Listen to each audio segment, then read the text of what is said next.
Welcome dear rockers, कैसे हो आप सभी। तो आज हम लेकर आ गए आपके लिए 2025 की Telugu language film hit the third case. तो कहानी की शुरुआत ब्रेवरी अवार्ड सेरेमनी से होती है, जहां एसीपी धन्या मोहन को बोस ब्रेवरी अवार्ड से सम्मानित किया जाता है। जिसके बाद ये मामला टूल पकड़ लेता है कि एसीपी धन्या जैसी पुलिस ऑफिसर जिस डिपार्टमेंट में काम करती हैं, उसी डिपार्टमेंट में अर्जुन सरकार जैसे क्रिमिनल का भी काम करना बेहद ही शर्मनाक है। आज अर्जुन की केस की हेयरिंग है। कोई आम क्रिमिनल अगर ये घिनौना क्राइम करता तो उसे सख्त सजा देने की मांग की जाती, लेकिन इतने सालों तक पुलिस में रहने के बाद एसपी अर्जुन ने जो किया वो तो बिल्कुल अनएक्सेप्टेबल है। फिर हम कोर्ट में देखते हैं दोस्तों कि लॉयर सबूत जुटाने के लिए जज से 2 हफ्तों की मोहलत मांग कर रहा होता है। इसके बाद अर्जुन को सेंट्रल जेल में भेज देते हैं, जहां एक से बढ़कर एक क्रिमिनल्स होते हैं और आधे से ज्यादा क्रिमिनल्स को तो अर्जुन ने ही अंदर करवाया था। इसीलिए सभी अर्जुन को जान से मारने का वहां प्लान बनाते हैं। तब जोसेफ नाम का एक कैदी उसको बचाता है और अपनी सुरक्षा खुद करने के लिए शार्प ऑब्जेक्ट लाइक नाइफ देता है, जिसे अर्जुन तुरंत ही और धार करने लगता है। इस दौरान जोसेफ पूछता है, तुम तो पुलिस वाले थे ना, फिर यहाँ जेल में कैसे आए?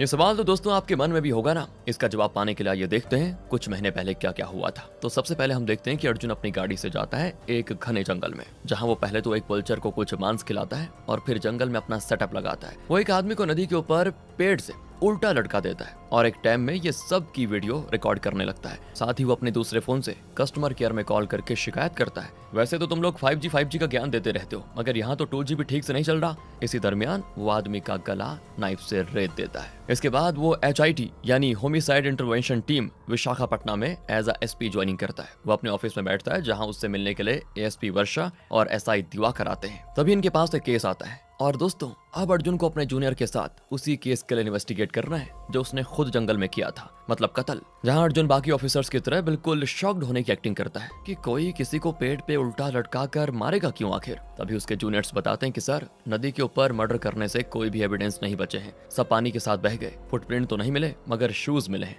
टायर के निशान तो नहीं मिले मगर वर्टिकल लाइंस मिली है, साथ ही आधी पीवी सिगरेट भी मिली है सर। तब हमें फ्लैशबैक में दिखाया जाता है कि अर्जुन जो शूज पहनकर यहाँ पर आया था उसे तो वो अपने साथ लेकर गया था और एक नए शूज यहाँ छोड़ गया था पुलिस को गुमराह करने के लिए। साथ ही उसने अपनी गाड़ी के पीछे ट्रैक्टर में जो फॉग टाइप लगा होता है ना, वैसा कुछ लगा के रखा हुआ था, जिससे टायर के निशान मिटकर वर्टिकल लाइन बनते जा रहे थे। इसके बाद अर्जुन विक्टिम के गले पे कट को देखकर कहता है कि बड़ी ही शातिरी से इसका गला काटा है और लगता है खूनी कोई मेडिकल फील्ड से होगा, क्योंकि उसने डायरेक्टली गर्दन को काटने की जगह जुगुलर वेन को कट किया है। जुगुलर वेन को कट करके उल्टा लटकाने से बाकी का काम ग्रेविटी ने कर दिया। इसके बदन से कतरा कतरा खून निकल कर बह गया। तब वर्षा कहती है कि फ्रंट बॉडी में 3 नाइफ के कट भी है। अब सब कुछ देखने के बाद अर्जुन नोटिस करता है कि वर्षा और दिवाकर उसकी ओर देख रहे हैं कि अब करना क्या है। तो अर्जुन कहता है, सारा केस एक ही दिन में सॉल्व कर लोगे क्या? कोई क्राइम मूवी थोड़ी है ये, आगे फॉरेंसिक डिपार्टमेंट को उनका काम करने दो। फिर रात की बात है दोस्तों, हम अर्जुन को उसके पिता के साथ डिनर करते हुए देखते हैं, पर हमें साफ साफ समझ आ जाता है कि दोनों बाप बेटे की आपस में बिल्कुल नहीं बनती। छोटी मोटी बात पे बहसबाजी हो जाती है। पर इसके साथ हम ये भी नोटिस करते हैं कि अर्जुन के दादा भी पुलिस में थे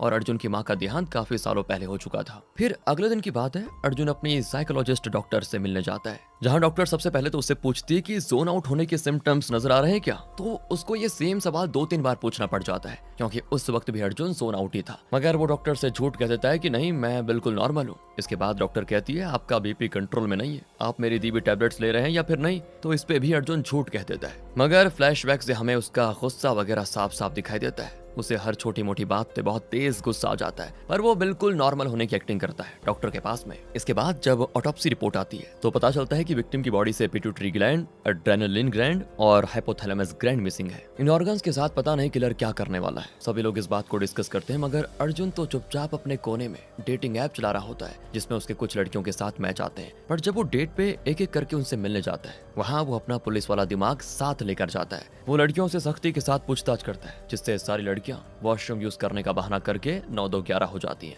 अर्जुन फिर इरिटेट हो जाता है। वो समझ जाता है कि अब तो मेरा कुछ भी नहीं होने वाला, मैं तो सिंगल ही मरूंगा, क्योंकि वो लगभग हर लड़की को पकड़ लेता है कि उनके ऑलरेडी कितने सारे रिलेशनशिप हैं। पर कुछ दिनों के बाद अर्जुन से मिलने के लिए उसके पिताजी मीरा नाम की एक सुंदर सुशील लड़की को भेजते हैं। दरअसल अर्जुन के नाम से उसके पिता ने मैट्रिमोनियल साइट पे ID बनाई हुई थी और मीरा से चैटिंग करके उसे पुलिस स्टेशन के बाहर मिलने के लिए भी बुला दिया था। जब इस बात का पता अर्जुन को चलता है तो वो अपने पिता पे कॉल पे गुस्सा करता है कि आप ये सब सेटिंग कर रहे हो, बताओ, इसके बारे में मुझे बताना चाहिए था ना। फिर वो ऊपरी दिल से मीरा से बातें करना शुरू करता है, मगर उसकी ना मीरा के साथ वाई मैच करती है ना कुछ। दोनों उसी दिन कॉफी डेट पे जाते हैं, जहां अर्जुन अपनी बातचीत के दौरान गाली गलौज बार बार यूज करते करते रुक जाता है, मतलब कंट्रोल नहीं होता वो आधी गाली बोल देता है, फिर रुक जाता है और तब मीरा उसको टोक देती है कि लगता है तुम्हारी परवरिश तुम्हारी माँ ने नहीं की, अगर की होती तो तुम्हें लड़कियों से बात करने की तमीज होती। चलो वो तो नहीं कर पाए, पर क्या मैं तुम्हें तौर तरीके सिखा सकती हूँ क्या? जिसके लिए अर्जुन राजी हो जाता है। साथ ही वो बताता है मेरी माँ की मौत मेरे बचपन में हो गई थी और मेरे डैड ने मुझे मेरे दादाजी के साथ यहाँ रहने के लिए भेज दिया था और मेरी दादी भी जिंदा नहीं थी, इसलिए मेरी लाइफ में फीमेल इंटरेक्शंस बहुत कम रहे। साथ ही साथ मैं अपनी फीमेल कोवर्कर्स के साथ बस काम भर का रिश्ता ही रखता हूँ, इसीलिए लड़कियों के साथ कैसे पेश आना चाहिए मुझे ज्यादा नहीं पता। यहाँ बातों ही बातों में दोनों एक दूसरे से काफी ज्यादा अट्रैक्ट हो जाते हैं। ये सुबह मिले थे लेकिन रात तक एक दूसरे के साथ टाइम स्पेंड करते हैं। इस दौरान ये साथ में काफी जगह घूमते फिरते हैं, नई नई चीजें ट्राई करते हैं। मीरा के कहने पर वो काफी सारी चीजें भी खरीदता है। फिर रात में जब अर्जुन मीरा को अपनी गाड़ी से घर छोड़ने जा रहा होता है ना, तो गाड़ी में हाथ वगैरह की पकड़ा पकड़ी हो जाती है और फिर दरवाजे के बाहर दोनों किस करने वाले होते हैं। तभी दो शराबी इनको ये देखकर कहते हैं कि क्या रे, 1 बजे रात में यही काम मिल रहा है तुम्हें करने को? पर जैसे ही अर्जुन पलटता है उसको देखकर वो बाइक वाला तो तुरंत ही 9-2-11 हो जाता है, फरार सीधे। और जो दूसरा शराबी नीचे उतरकर कमेंट कर रहा था ना, उसकी पतलून गीली हो जाती है। वो अपनी बातों के लिए दोनों से माफी भी मांगता है और फिर किसी तरह बहाना करके निकल जाता है वहां से। अर्जुन यहाँ से फिर माहौल बनाकर मीरा को और किस करने का ट्राई करता है, मगर मीरा उसे लास्ट सेकंड में रोक देती है कहते हुए कि रुको, इतनी जल्दी भी क्या है। यहाँ से अर्जुन गाने गुनगुनाते हुए खुशी खुशी अपने घर में एंटर करता है, तो वहाँ उसके पिता इस खुशी की वजह पूछते हैं, मगर आज वो उनसे बहस करके अपना अच्छा मूड खराब नहीं करना चाहता, इसलिए चुपचाप सो जाता है। अगले दिन पिछली बार की तरह आज भी वो घने जंगल में एक आदमी को पेड़ से उल्टा लटका कर मारने वाला होता है, मगर एंड टाइम पर वहाँ कोई उसको रोकने के लिए आ जाता है। वो फायरिंग करने लगता है और कुछ देर के बाद पता चलता है ये तो एएसपी वर्षा है। उसे पहले ही अर्जुन पर शक हो गया था, इसीलिए वो उस पर नजर रखी हुई थी, मगर अर्जुन के आगे वो ज्यादा होशियारी नहीं दिखाती। अर्जुन उसको पकड़कर एक चेयर पे बांध देता है और तब गुस्से में वर्षा अर्जुन से कहती है कि तुम पुलिस वाले नहीं, एक साइको हो। इतनी बेरहमी से सिविलियंस की जान सिर्फ एक साइको ही ले सकता है, मगर मैं तुम्हारी हायर अथॉरिटीज में कंप्लेंट करूंगी। और तब अर्जुन वर्षा को इन कत्ल से जुड़ी सच्चाई बताता है। यहाँ से दोस्तों हम कुछ महीने पहले का सीन देखते हैं। जम्मू एंड कश्मीर के श्रीनगर में एक दिल दहलाने वाला कत्ल होता है। मरने वाला एक मामूली नागरिक था जिसे पेड़ से उल्टा लटकाकर गर्दन की जुगुलर वेन काट दी गई थी। बर्फबारी की वजह से फुटप्रिंट्स वगैरह मिट चुके थे। तब अर्जुन वहाँ की बर्फ को ही मेल्ट करवा देता है फिर से, जिसके बाद तो उसको जमीन में टायर के निशान मिल जाते हैं। टायर के निशान देखकर ही समझ आ रहे थे कि ये किसी बड़ी गाड़ी के हैं और अच्छे से निशान देखने पर यह भी समझ आ जाता है कि ये टायर नए थे। इसीलिए अर्जुन अपने जूनियर से कहता है कि इस शहर में जिसने भी न्यू टायर लगवाए हैं उनका एड्रेस निकलवाओ और आम नागरिक से पूछो कि किसी ने कल रात वैली की ओर बड़ी गाड़ी जाते हुए देखी या नहीं। पर सबका जवाब होता है ना। फिर जब ऑटोप्सी रिपोर्ट आती है तो पता चलता है कि टॉर्सो और सर के पीछे का घाव मरने के बाद किया गया था और मौत जुगुलर वेन से खून बहने की वजह से हुई थी। साथ ही बॉडी से 3 ऑर्गन्स मिसिंग थे, पिट्यूटरी ग्लैंड, एड्रेनलिन ग्लैंड और हाइपोथैलेमस ग्लैंड। अब ऑफिसर रवि अर्जुन से पूछता है कि क्या लगता है सर, ये सब किसी ऑर्गन्स ट्रैफिकिंग का मामला है या कुछ और? तो अर्जुन कहता है नहीं, इस तरह के ऑर्गन्स तो ट्रांसप्लांट के काम भी नहीं आते। ऐसे बेरहमी से कत्ल के पीछे कुछ और ही मकसद हो सकता है। फिर टायर चेंज करवाने के हिसाब से ये लोग 3 सस्पेक्ट्स के घर जाते हैं। तीनों के घर पे ब्लैक बोलेरो थी और तीनों ने हाल फिलहाल में ही टायर चेंज करवाए होते हैं। पहले सस्पेक्ट के घर पे कोई नहीं होता, दूसरे के घर पे एक ओल्ड लेडी होती है जिसका बेटा अपाहिज है, इसलिए वो लेडी बोलेरो से दूध पहुंचाने जाया करती थी। तीसरा बंदा शिकारी होता है, वो जानवरों को मारकर खाल बेचता है। वहीं पहले सस्पेक्ट के घर पे निगरानी रखी जाती है। जैसे वहां पर घर का मालिक आदिल कादरी आता है तो वो पुलिस को अपने घर पे देखता है और उल्टे पांव वापस जाने लगता है। तब एक कश्मीरी पुलिस ऑफिसर उसे पकड़ने की कोशिश करता है, जिसे आदिल गोली मारकर भाग जाता है। पर नहीं, अर्जुन आदिल का पीछा नहीं छोड़ता। वो भागते भागते एक मीट शॉप में घुस जाता है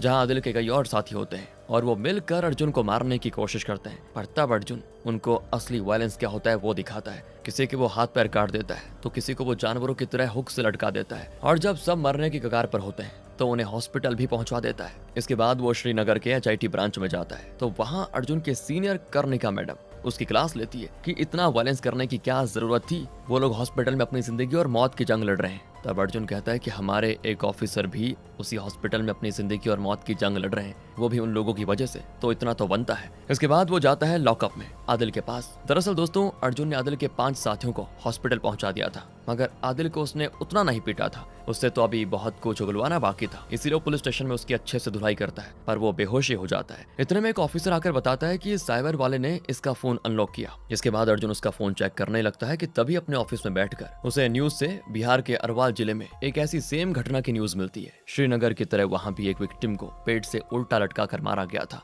वहां के SI ने भी क्रिमिनल को पकड़ लिया था, मगर जब श्रीनगर पुलिस की टीम अरवाल के SI से उस केस के बारे में जानकारी मांगती है तो वो कोऑपरेट करने से मना कर देता है और अब अर्जुन को इतना गुस्सा आता है कि वो खुद बिहार जाने की सोचता है, पर अर्जुन रवि को वार्न करता है कि बिहार सेफ नहीं है, मगर अर्जुन नहीं मानता और वहां जाकर डायरेक्ट एसआई से बात करता है। तो एसआई अर्जुन को सामने देखकर कोऑपरेट करने के लिए राजी हो जाता है। उमेश नाम के एक आदमी ने इस कत्ल को यह अंजाम दिया होता है। पुलिस को उमेश के घर से कैमरा भी मिलता है जिसमें उसने अपनी खुद की वीडियो बनाई थी विक्टिम की जान लेते हुए। साथ ही मिनी फ्रीजर में उसने तीनों ग्लैंड संभाल कर रखे होते हैं। तभी रवि अर्जुन को बताता है कि सर, मैंने एक न्यूज चैनल से भी कांटेक्ट किया था और उन्होंने बताया कि ऐसे सेम पैटर्न पे अभी तक इंडिया में 13 खून हो चुके हैं, सारे अनसॉल्व्ड केसेस हैं और इसका मोटिव आज तक पता नहीं चला। यहाँ तक कि इंडिया के बाहर भी इस तरह के 6 केसेस हो चुके हैं। अर्जुन कहता है कि मतलब ये सब तो रिकॉर्ड में है, यानी इससे कई ज्यादा ऐसे केसेस होंगे जो अभी तक रिकॉर्ड भी नहीं हुए, पर इसका मकसद तो मुझे पता लगाना ही है, क्योंकि ये लोग एक ही पैटर्न में अलग अलग जगह पे खून कैसे कर सकते हैं। अर्जुन उमेश को आदिल की फोटो दिखाकर पूछता है कि इसे पहचानते हो क्या? तो उमेश बड़ी बदतमीजी से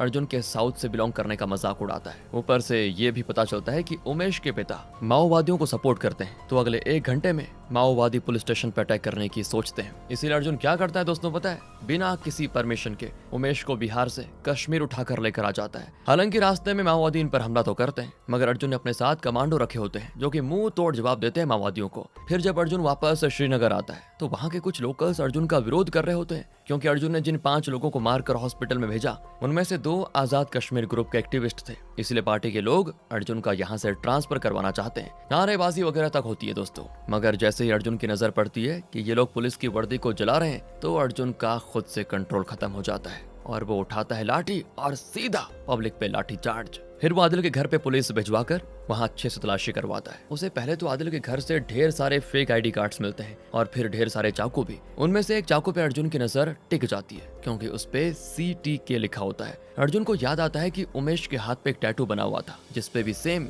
CTK लिखा हुआ था। अर्जुन समझ जाता है कि खूनी किसी कल्ट से जुड़े हुए हैं, क्योंकि कल्ट के लोग ही सेम काम को बिल्कुल सेम तरीके से करते हैं। इसलिए अर्जुन जानबूझकर आदिल और उमेश को एक ही रूम में बैठाता है और कहता है कि हैंगिंग, रिकॉर्डिंग, ये सारा प्रोसीजर उमेश ने तो बिल्कुल ठीक किया, लेकिन आदिल ने काफी सारी गलती कर दी उसमें, जिसपे आदिल ऑफेंड हो जाता है और कहने लगता है कि नहीं, मैंने भी अपने काम को सही से अंजाम दिया। मगर अब अर्जुन का खेल देखिए दोस्तों, वो कहता है कि तुम दोनों सुनो, आदिल ने सर के पीछे जो कट लगाया था वो गलत तरीके से लगाया था, जिसपे उमेश जो कि थोड़ा बड़ बोला है उसके मुंह से निकल जाता है कि कट का प्लेसमेंट और एक्यूरेट साइज वेबसाइट पे सही से तो लिखा हुआ था, फिर तुमने गलत कैसे कर दिया? बस उमेश की बोलती बंद हो जाती है और वो समझ जाता है कि उसने पुलिस को क्लू दे दिया। इसके बाद दोस्तों पुलिस वाले CT के नाम से गूगल पे वेबसाइट खोजते हैं, मगर उन्हें मिलता नहीं। तब अर्जुन कहता है कि तुम लोग भी ना एकदम बुद्धू जैसे काम करते हो, ये लोग एक कल्ट का पार्ट है, एक ही तरह से खून कर रहे हैं, तो क्या पब्लिक डोमेन जैसे गूगल पे अपनी वेबसाइट बनाकर थोड़ी रखेंगे? जरूर इनकी वेबसाइट डार्क वेब पे होगी। साइबर वालों की मदद से दोस्तों फिर अर्जुन डार्क वेब से CTK की जानकारी निकलवा लेता है और उसे पता चलता है कि CTK का फुल फॉर्म है कैप्चर, टॉर्चर और किल। ये एक तरह का सोशल मीडिया है, मगर नॉर्मल इंसानों के लिए नहीं, बल्कि साइको लोगों के लिए, जहाँ पे रूल्स एंड रेगुलेशन भी हैं कि इस CTK कल्ट का पार्ट बनने के लिए इन्हें किसी आदमी को पहले पकड़ना पड़ता है, फिर उन्हें उल्टा लटकाकर टॉर्चर करना पड़ता है, जिंदे में ही उसके सर के पीछे कट करके तीनों ग्लैंड को निकालना पड़ता है और फिर जुगुलर वेन को कट करके मरने के लिए छोड़ दिया जाता है और इस पूरे प्रोसेस की वीडियो बनाकर CTK वेबसाइट पे अपलोड की जाती है, जिससे लाइक एंड कमेंट्स मिलते हैं। पर इस कल्ट का हिस्सा बनने के लिए पहले इस तरह के 2 कत्ल को अंजाम देना पड़ता है और साथ ही साल भर में इनका एक खुफिया मीटअप भी होता है। ये सारी बातें पता चलने के बाद अर्जुन अपनी टीम को बताता है। फिर वो कहता है कि इस वेबसाइट का असल में मालिक है कौन, पता लगाओ, ये लोग इन ऑर्गन्स का करते क्या है और इनका ये खुफिया मीटअप कहाँ होने वाला है, ये सब मुझे अब जानना है कैसे भी करके। आगे अर्जुन ने जिन 5 लोगों को मारकर हॉस्पिटल पहुंचाया था उनमें से एक आदमी मर जाता है, जिससे अर्जुन के खिलाफ प्रोटेस्ट और भी ज्यादा बढ़ जाते हैं, जिससे गुस्से में अर्जुन आदिल और उमेश दोनों को बहुत ही बुरी तरह से टॉर्चर कर देता है। इससे परेशान होकर आदिल एक पुलिस वाले की गन छीनकर खुद की जान दे देता है, मगर अपना मुंह नहीं खोलता, जिसकी वजह से अर्जुन का ट्रांसफर कर दिया जाता है। इसके बाद दोस्तों आ जाइए वापस, स्टोरी जंगल में शिफ्ट हो जाती है, जहां वर्षा को अर्जुन ने चेयर पे बांध के रखा हुआ है और एक आदमी को जान से मारने के लिए CTK के स्टाइल में टांग के रखा हुआ है। तो यहाँ अर्जुन वर्षा को बताता है कि मैं भी CTK का मेंबर बनकर उनकी जानकारी निकलवाना चाहता हूँ। वर्षा कहती है भले ही आपका मोटिव सही है सर, मगर तरीका गलत है, आप इस तरह से सिविलियंस को नहीं मार सकते। तो अर्जुन सच्चाई बताता है कि मैं जिन्हें मार रहा रहा हूँ, ये कोई सीधे साधे लोग नहीं है, बल्कि इन्होंने तो छोटी छोटी बच्चों के साथ जबरदस्ती किया है। मैं तो इस सिटी के कल्ट के रूल की वजह से मजबूर हूँ वर्षा, वरना मैं तो इन जैसे शैतानों को इससे भी बुरी मौत देता, जिंदे में इनकी खाल उतार देता और फिर धीरे धीरे इनकी बॉडी का एक एक पार्ट अलग करके नाली में फेंक देता। इतना कहने के बाद अर्जुन उस आदमी को भी सीटी के फॉर्मेट में मार डालता है। अब दोस्तों, सारी सच्चाई जानने के बाद वर्षा भी अर्जुन के साथ देने को तैयार हो जाती है। वो सीटीके की वेबसाइट को अच्छे से खंगालती है और उसे उसमें एक नया वीडियो मिलता है, जिसमें काफी दूर में उसे छोटा सा जयपुर का फोर्ट भी दिखता है। और उस बंदे ने अभी तक सिर्फ एक ही वीडियो अपलोड की है यहाँ पर, यानी कि वो एक और खून करेगा, क्योंकि 2 खून चाहिए ना इनका मेंबर बनने के लिए। वर्षा ये भी कहती है उसको, अर्जुन को, कि सर वो अगला खून जो करेगा ना, आपकी तरह किसी क्रिमिनल को नहीं मारेगा, बल्कि निर्दोष को मारेगा। फिर क्या था दोस्तों, अर्जुन अपनी टीम के साथ पहुंच जाता है जयपुर और वहां उस ब्लैक कॉस्ट्यूम वाले साइको की फोटो दिखाकर लोकल पुलिस से पूछताछ करता है। तो उसे लोकल पुलिस बताते हैं कि ये चेहरे से तो पहचान में नहीं आ रहा, मगर इस आदमी ने जो टी शर्ट पहनी है वो टी शर्ट तो यहाँ पेट्रोल पंप पे पहनी जाती है। इसके बाद अर्जुन की टीम और लोकल पुलिस वाले उस साइको की फोटो दिखाकर लोगों से पूछताछ करते हैं, पर कुछ पता नहीं चलता। फिर कुछ दिनों के बाद मीरा अर्जुन से मिलने के लिए जयपुर चली जाती है। उसको देखकर अर्जुन का मूड थोड़ा रोमांटिक हो जाता है और वो उसे किस करने वाला होता है, मगर वो आज भी मना कर देती है, ये कहते हुए कि इसे किसी स्पेशल डे के लिए बचा कर रखते हैं। फिर वो अर्जुन को एक पेन ड्राइव देती है जिसमें एक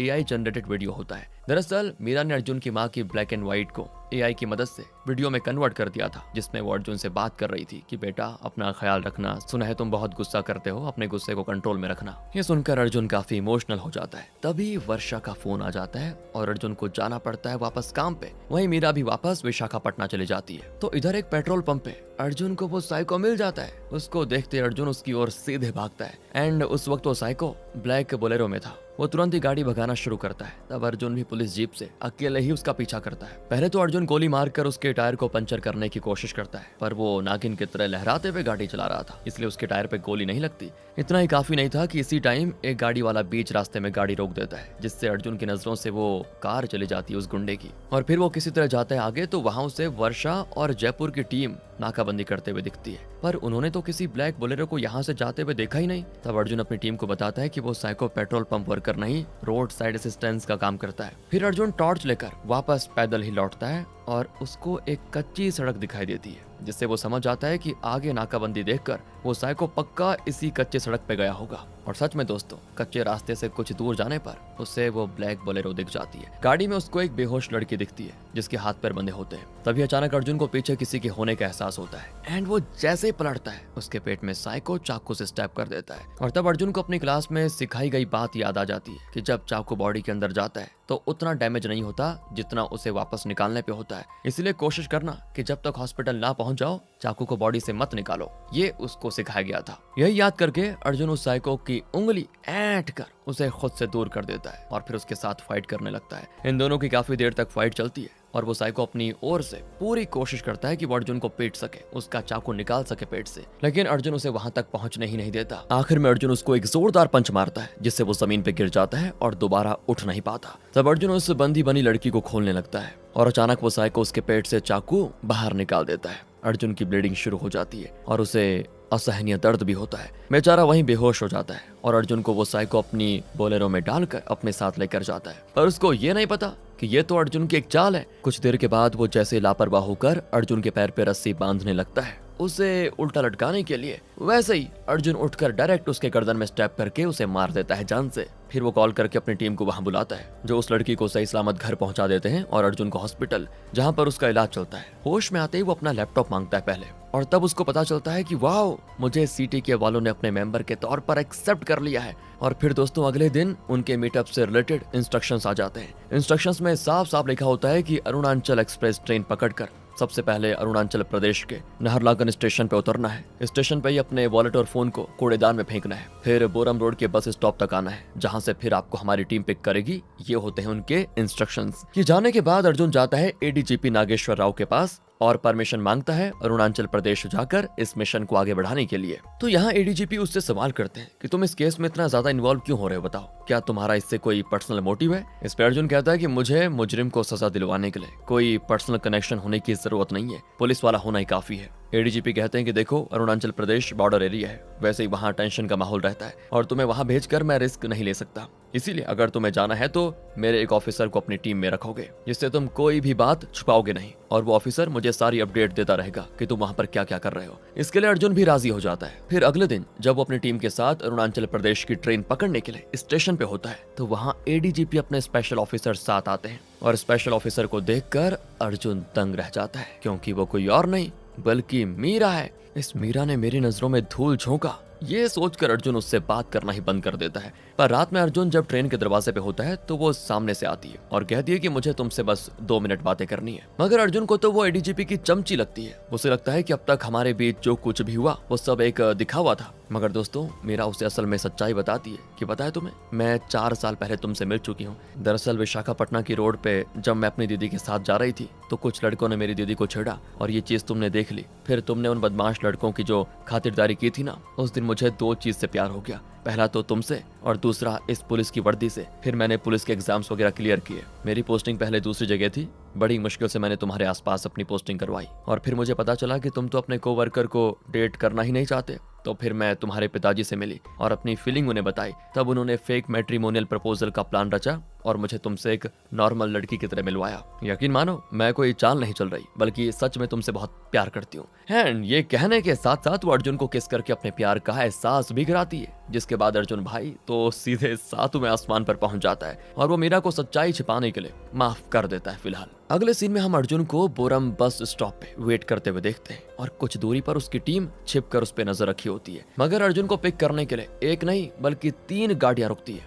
जिससे अर्जुन की टीम अब कंफ्यूज हो जाती है कि आखिर अर्जुन को किस गाड़ी में बिठाया गया है। फिर भी वो एक सेफ डिस्टेंस से उन गाड़ियों का पीछा करते हैं। मगर ये क्या दोस्तों, तीनों गाड़ियां अलग अलग डायरेक्शन में चली जाती है। पहली गाड़ी के पीछे दिवाकर भागता है फॉलो करने के लिए, दूसरी गाड़ी के पीछे वर्षा भागती है और तीसरी गाड़ी के पीछे मीरा खुद जाती है। पर सिटी के वालों ने गेम खेल दिया था दोस्तों। उन्होंने 3 गाड़ी रोककर पहले तो व्यू ब्लॉक किया और अर्जुन को एक चेहरे पे काला कपड़ा डालकर पैदल ही जंगल में लेकर चले गए, जहां से फिर एक चौथी गाड़ी में डालकर वो अर्जुन को अपने अड्डे पे लेकर गए। वहां अर्जुन को ड्रॉप करने के बाद गाड़ी वाले वापस चले जाते हैं और अर्जुन का वेलकम करता है अल्फा नाम का एक बंदा। वो अपने एक खास बंदे से पहले तो अर्जुन का बॉडी चेकअप करवाता है कि कहीं वो अपने साथ कोई आपत्तिजनक चीज तो नहीं लेकर आ गया। इसके बाद अल्फा बताता है कि 150 साल पहले ये रॉयल बर्मेज पैलेस हुआ करता था। उसके बाद अरुणाचल प्रदेश की गवर्नमेंट ने इसे हॉस्पिटल की तरह यूज किया और अभी 40 साल से ये खाली पड़ा हुआ है। तो साल में एक बार हम इस जगह को प्लेग्राउंड की तरह यूज कर लेते हैं। अर्जुन कहता है प्लेग्राउंड तो अच्छा है, मगर गेम क्या है? अल्फा बताता है इसके बारे में तुम्हें जल्द पता चल जाएगा, पहले तुम रेडी तो हो जाओ। तो अर्जुन देखता है कि उसके रूम में एक व्हाइट कोट वगैरह रखा हुआ है ड्रेसअप होने के लिए। अर्जुन अपने कमरे में रखी हर एक चीज को बड़े अच्छे से देखता है और खिड़की से बाहर उसे दूसरे साइको भी यहाँ आते हुए दिखते हैं। यहाँ दूसरी ओर मीरा बड़ी परेशान हो रही होती है। उसे नहीं पता कि तीनों गाड़ियों में से किस गाड़ी में अर्जुन को रखा हुआ था, इसीलिए वो कॉल करके एडीजीपी को सारी बातें बता देती है और कहती है कि उन तीनों गाड़ियों से उतरकर लोग जिस खंडर जैसे बंगलों में गए ना, वहाँ हमें एक साथ रेड डालनी होगी, तभी ये काम होगा और ये काम हमें आज ही रात करना होगा। दूसरी ओर अल्फा अपने 5 नए साइको को व्हाइट सूट बूट पहनाकर रिंग में लेकर आ जाता है, जहाँ पहले से 150 साइकोज होते हैं और उनमें से 2 साइकोज चाकू के साथ एक दूसरे से फाइट भी कर रहे होते हैं। एक साइको दूसरे को जान से मार देता है और रस्सी की जो रिंग बनी हुई होती है ना, उनमें 6 रस्सी की गांठ बंधी हुई होती है। विनर उसमें से एक रस्सी की गांठ काट देता है। इसके बाद अल्फा अपने बाकी साइकोज को अपने न्यू 5 मेंबर से मिलवाता है। दरअसल इन 5 को उसने व्हाइट सूट पहनने को दिया था, क्योंकि आज इनका एक खास टेस्ट होने वाला है, जिसमें ये लोग पास होंगे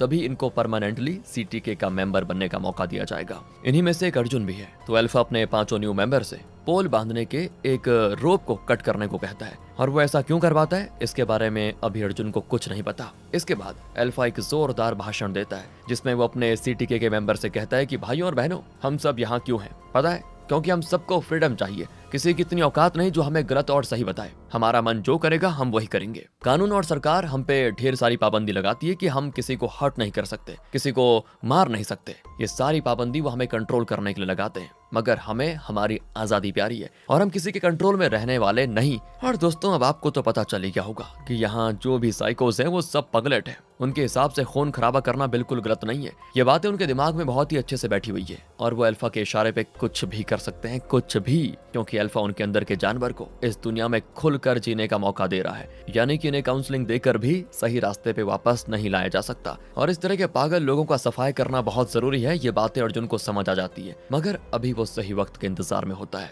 वो असल में जानना चाहता है कि इस ऑर्गेनाइजेशन का मुख्य आखिर है कौन और ये लोग ऑर्गन्स का करते क्या है। जैसे ही अल्फा का भाषण खत्म होता है उतनी देर में रोप टूट जाती है और अजीब सी एक आवाज आती है। सभी पीछे मुड़कर देखते हैं तो वहां पे अल्फा ने एसीपी धन्या मोहन को बांध के रखा होता है और रोप टूटने से एक हथियार तेजी से एसीपी धन्या मोहन की ओर जाता है और वो उसकी बॉडी के चिथड़े उड़ा देता है। ये देखकर अर्जुन को गुस्सा तो बहुत आता है, लेकिन इस वक्त वो कुछ नहीं कर पाता। फिर थोड़ी देर के लिए म्यूजिक सिस्टम पे इनको डांस करने के लिए छोड़ दिया जाता है, जहाँ एक व्हाइट सूट वाली साइको अर्जुन से थोड़ा अट्रैक्ट हो जाती है और उसको अपने रूम में चलने के लिए कहती है, मगर अर्जुन उसको बता देता है कि मैं रिलेशनशिप में हूँ और मैं चीट नहीं कर सकता। तो वो साइको अर्जुन से नाराज हो जाती है। खैर किसी तरह अर्जुन सबकी नजरों से बचकर एक झोपड़ी में जाता है जहाँ पे खुफिया बेसमेंट में जाने का रास्ता है। वो जब बेसमेंट में जाता है ना दोस्तों तो शॉक्ड हो जाता है, क्योंकि वहाँ पे ढेर सारे केज हैं, यानी पिंजरे, और उनमें जिंदा लोगों को रखा गया है। इसके बाद अर्जुन जाता है अल्फा के कंट्रोल रूम में, जहाँ उसको एक फ्रीजर में ढेर सारे ऑर्गन्स रखे हुए दिखते हैं।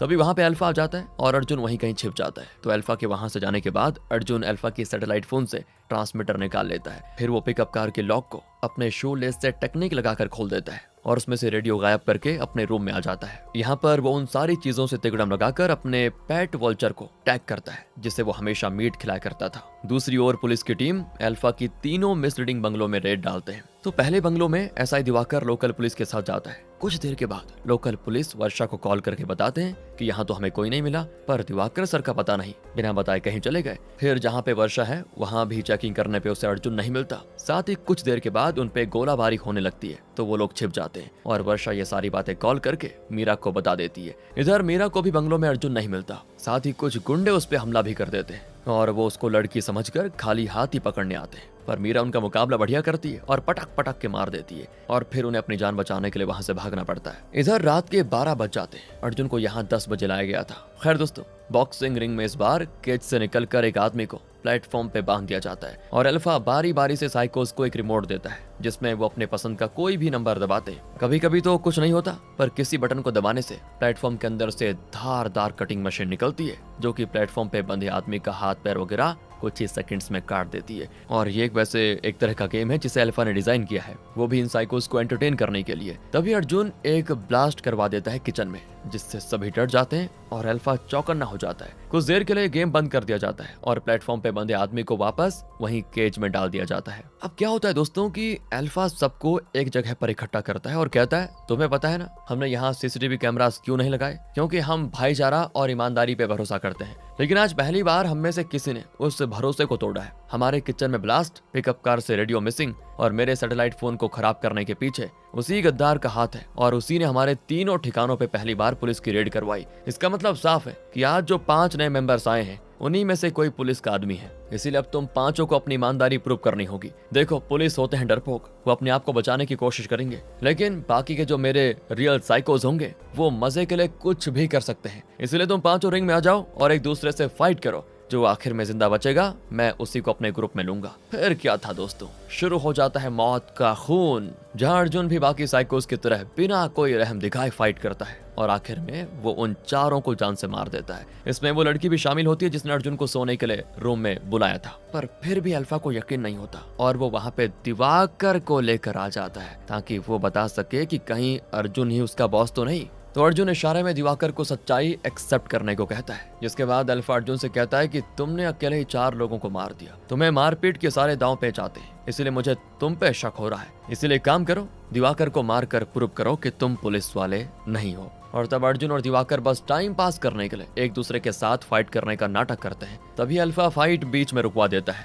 ये कहते हुए कि हमें असली पुलिस वाला मिल गया है। तो वो एक मरे हुए न्यू मेंबर की ओर इशारा करते हुए बताता है, इसके रूम से हमें रेडियो की टूटी हुई सर्किट मिली है। और दोस्तों पता है, काम हो जाने के बाद ना अर्जुन ने उसको वहां फेंक दिया था और इसके बारे में अल्फा को नहीं पता था। तो अब वो खुशी खुशी अर्जुन को अपने ऑर्गेनाइजेशन का परमानेंट मेंबर बना देता है। इसके बाद अर्जुन अपनी एक्टिंग शुरू करता है। वो अल्फा को खूब सुनाता है कि एक पुलिस वाले के चक्कर में मेरे हाथों और 3 न्यू सिटी के मेंबर्स की जान चली गई, बताओ। सीटीके में तो ब्रदरहुड है ना, और लॉयल्टी के लिए एंटर हुआ था मैं यहाँ पर मुझे ऐसा कुछ दिखा नहीं। भला हम अपने साथियों को क्यों मारेंगे? वो इन सभी के लिए अल्फा को जिम्मेदार ठहराता है कि तुमने एक पुलिस वाले को इस ऑर्गेनाइजेशन में बिना वेरीफाई किए कैसे अप्रूव कर दिया। ऊपर से बाकी बचे मेंबर्स में से कोई पुलिस वाला नहीं है, इसकी क्या गारंटी बताओ? इस दिवाकर को मारने से पहले ये यहाँ के बारे में क्या जानता है हमें पता करना होगा, और मैं इसका मुंह खुलवा के रहूंगा देखना। ये कहते कहते वो दिवाकर को जानबूझकर टॉर्चर करता है ताकि वो बेहोश हो जाए और अल्फा उसको जान से मारने का ऑर्डर ना दे अभी, और जब वो होश में आएगा तो उससे दोबारा पूछताछ के लिए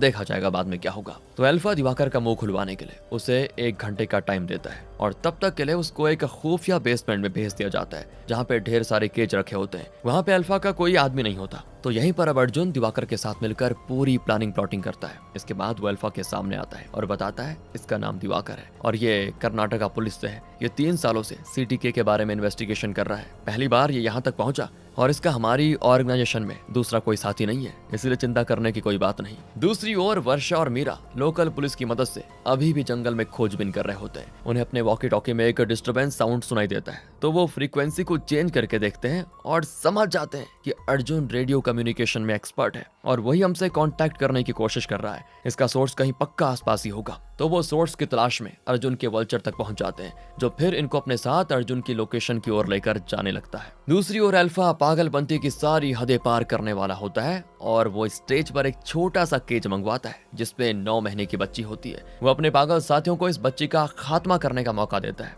जिससे कुछ साइकोस तो सहम जाते हैं क्योंकि उन्होंने अभी तक बहुत सारे लोगों को मारा था मगर कभी किसी बच्चे को नहीं। पर अल्फा कहता है कि हम लिमिटलेस हैं, हम सारी हदें पार कर सकते हैं। तो फिर क्या था, उसके उकसाने पर ये लोग उस बच्ची को भी बेरहमी से मारने को तैयार हो जाते हैं और तब अर्जुन का पारा हाई हो जाता है क्योंकि इस बच्ची की माँ दोस्तों पहले अर्जुन के पास आ चुकी थी उसकी मिसिंग रिपोर्ट लिखवाने के लिए, और तब अर्जुन ने उस माँ को वादा किया था कि मैं आपकी बच्ची को आपके पास वापस लौटा कर रहूंगा। और अब वो खुलेआम सामने जाता है और इस ऑर्गेनाइजेशन के मेंबर्स को मारना शुरू कर देता है। तब तक मैं दिवाकर उस बच्चे को वापस उस केज में डाल देता है ताकि वो महफूज रहे। फिर वो आगे आगे चलता है और उसके पीछे पीछे दिवाकर उस बच्ची के केज के साथ साथ बड़े केज में भी जितने लोग कैद थे उन सभी को यहाँ से भगाने लगता है। तो ये लोग कॉरिडोर होकर बाहर जा रहे होते हैं। वहीं अर्जुन ने अल्फा और बाकी के मेंबर्स को कैद कर दिया होता है और बचे कुछ जो अल्फा के लोग हैं वो जब सामने आते हैं ना अर्जुन को रोकने के लिए, तो अर्जुन तो फुल ऑन बीस्ट मोड में सभी को मौत के घाट उतार देता है। कॉरिडोर के दोनों साइड से दीवारों पर ढेर सारे हथियार भी टंगे होते हैं, इसलिए अर्जुन को हथियारों की भी कोई कमी नहीं पड़ती और वो किसी का हाथ तो किसी का कुछ तो किसी का मुंह काट देता है। मतलब कुल मिलाकर दोस्तों यहाँ पे भरपूर वायलेंस होता है। इस दौरान अर्जुन भी बुरी तरह थोड़ा जख्मी तो हो ही जाता है। उसका व्हाइट सूट धीरे धीरे लाल हो जाता है खून से। अभी तक में अल्फा और उसके साथी भी आजाद हो चुके होते हैं और उनकी भी अर्जुन गेम बजा देता है। आखिर में अर्जुन दिवाकर के साथ मासूम लोगों को तो वहां से भगा देता है पर खुद अल्फा के हाथ लग जाता है और फिर अल्फा अपने खास आदमी से कहकर अर्जुन का गला काटने का ऑर्डर देता है। तभी एंट्री होती है फिल्म के पिछले पार्ट के हीरो कृष्णा दियो यानी केडी की, जो कि अर्जुन का दोस्त भी था। अब वो आने के साथ ही जो धुआंधार गोलीबारी करता है ना, क्या ही कहें दोस्तों, तबाही मचा देता है। दरअसल वल्चर की मदद से मीरा इस पैलेस के बाहर तक पहुंच गई थी और उसने बैकअप टीम को बुला लिया था। और जैसा कि पिछली बार हमने देखा कि केडी का ट्रांसफर अरुणाचल प्रदेश में ही हुआ था, इसीलिए वो खुद अपने दोस्त को बचाने आ गया था। ये दोस्तों पहले हुआ था। इसके बाद काफी देर तक फाइट चलती है और आखिर में सारे साइकोज मारे जाते हैं सिवाय अल्फा को छोड़कर। अर्जुन अल्फा को भी मारने वाला होता है मगर अल्फा कहता है कि मारने वाले को तभी मजा आता है जब मरने वाले की आंखों में या तो डर हो या अफसोस, पर मेरी आंखों में गौर से देखो, तुम्हें इन दोनों में से कुछ भी नहीं दिखेगा। तब अर्जुन कहते हैं वैसे तुम्हारा एक भाई भी है ना जयपुर में। इतना कहते अल्फा बुरी तरह से डर जाता है और तब अर्जुन कहता है कि अब तो डर दिख रहा है तुम्हारी आंखों में, तुम्हें मैं सुकून से मार सकता हूँ। ये कहते हुए वो अल्फा को जान से मार देता है। दरअसल दोस्तों अर्जुन ने जयपुर में जिस साइको को मारा था वो अल्फा का भाई ही था जो कि इस ऑर्गेनाइजेशन का मेंबर बनना चाहता था। उसके वॉलेट में अर्जुन ने उसकी और अल्फा के साथ एक फोटो देख ली थी, यानी अब सीटीके का पूरी तरह से खात्मा हो चुका है। मगर आगे अर्जुन और केडी मिलकर मीरा को सारी सच्चाई बता देते हैं जो और भी ज्यादा चौंकाने वाली होती है। दरअसल हार्मोजेनिक्स नाम की एक स्वीडिश फार्मा कंपनी थी जो कि इंडिया की कंपनी कीन टू केयर यानी केटीसी के साथ मिलकर मनी लॉन्ड्रिंग क्या करती थी। ये केटीसी कंपनी का मालिक था सैमुअल जोसेफ और सैमुअल जोसेफ ने ही अल्फा को हायर किया था जो कि विक्टिम्स को डर की स्थिति में मारकर उनके ऑर्गन्स निकालकर हार्मोजेनिक्स को बेच दिया करता था। दरअसल जब विक्टिम्स को उल्टा लटकाया जाता था और गले की जुगुलर वेन्स को काट दिया जाता था तो विक्टिम हद से ज्यादा डर जाया करते थे और इसी वक्त उनके पिट्यूटरी, एड्रेनलिन और हाइपोथैलेमस जैसे हार्मोन ग्लैंड को बाहर निकाला जाता था, क्योंकि इतनी भय की स्थिति में ये सब ज्यादा मात्रा में हार्मोन्स रिलीज किया करते थे और इन्हीं का इस्तेमाल करके हार्मोजेनिक्स कंपनी बेशकीमती मर्दाना ताकत वाले प्रोडक्ट बनाया करते थे, जिन्हें वो बेहद ही अमीर लोगों को बेचा करते थे। हॉलीवुड और बड़े बड़े बिजनेसमैन की आए दिन खबर आती रहती थी कि फलाना सेलिब्रिटी 70-80 साल की उम्र में बाप बन गया, या किसी बूढ़े ने किसी यंग मॉडल का फायदा उठाया। वो लोग इसी तरह के प्रोडक्ट का इस्तेमाल किया करते थे। तो सैमुअल जोसेफ ने अपने इसी काले धंधे से जो पैसे कमाए, उन पैसों को अपने ही चैरिटी ऑर्गेनाइजेशन में ट्रांसफर करके व्हाइट बना देता। ये उसकी चाल थी। और इस मनी लॉन्ड्रिंग के केस को एसीपी धन्या मोहन इन्वेस्टिगेट कर रही थी। वो इन्वेस्टिगेट तो केटीसी कंपनी को ही कर रही थी, पर धीरे धीरे उसे केटीसी का उल्टा सीटीके के बारे में पता चला। अल्फा, जो कि सीटीके का हेड था, वो असल में केटीसी कंपनी के लिए ही काम करता था। वो साइकोस का इस्तेमाल कर रहा था फ्रीडम वगैरह का भाषण देकर, ताकि उसे फ्री में अपने लिए काम करने वाले दरिंदे मिल जाएं,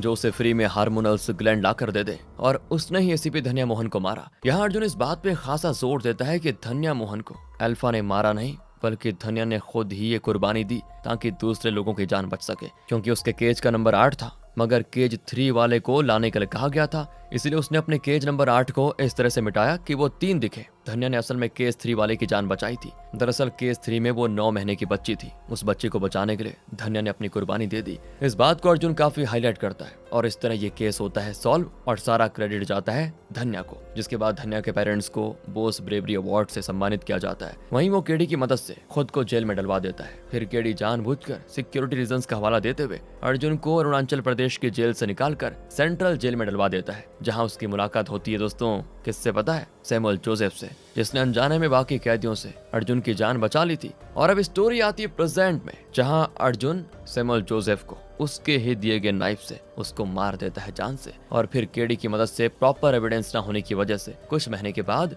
वो जेल से रिहा भी हो जाता है। इस तरह से दोस्तों हिट द थर्ड केस की एंडिंग हो जाती है। पर पोस्ट क्रेडिट सीन में हमें एक पुलिस की नाकाबंदी दिखाई जाती है, जहां एक ट्रक को पुलिस वाले रोकते हैं। ड्राइवर हिंदी में बात कर रहा होता है और कहता है, इसमें तो सर सिर्फ मिट्टी है, जाइए, यकीन नहीं होता तो चेक कर लीजिए। फिर वो अपने साथी से बात करने लगता है कि इन्हें मिट्टी में से लाश तो मिलने से रही। उसका साथी कहता भी है कि भाई धीरे बोल, वो लोग सुन लेंगे। ड्राइवर कहता है, सुनने दो, ये लोग तमिलियन है, हमारी भाषा घंटा समझेंगे। मगर एसीपी वीरप्पन बोलते हैं कि बेटा तुझे लगा मैं नहीं समझूंगा, मैं सिर्फ तमिलियन नहीं बल्कि पैन इंडिया हूँ, मुझे सारी लैंग्वेजेस आती है। इतना कहकर वो एक झापड़ लगाते हैं ड्राइवर को और अपनी टीम को ट्रक खाली करने का ऑर्डर दे देते हैं। यानी यहाँ से हिट द फोर्थ केस की स्टार्टिंग होगी और इसी के साथ ये मूवी हो जाती है यहाँ पर खत्म। बाकी दोस्तों आप बताइए, मजा आ गया ना? थोड़ी लंबी थी लेकिन मजा आ गया होगा आपको, एक एक डिटेल दे दी। मिलते हैं आपसे अगली वीडियो में। अच्छी लगी हो तो लाइक करें, शेयर करें, चैनल को सब्सक्राइब। Thanks for watching.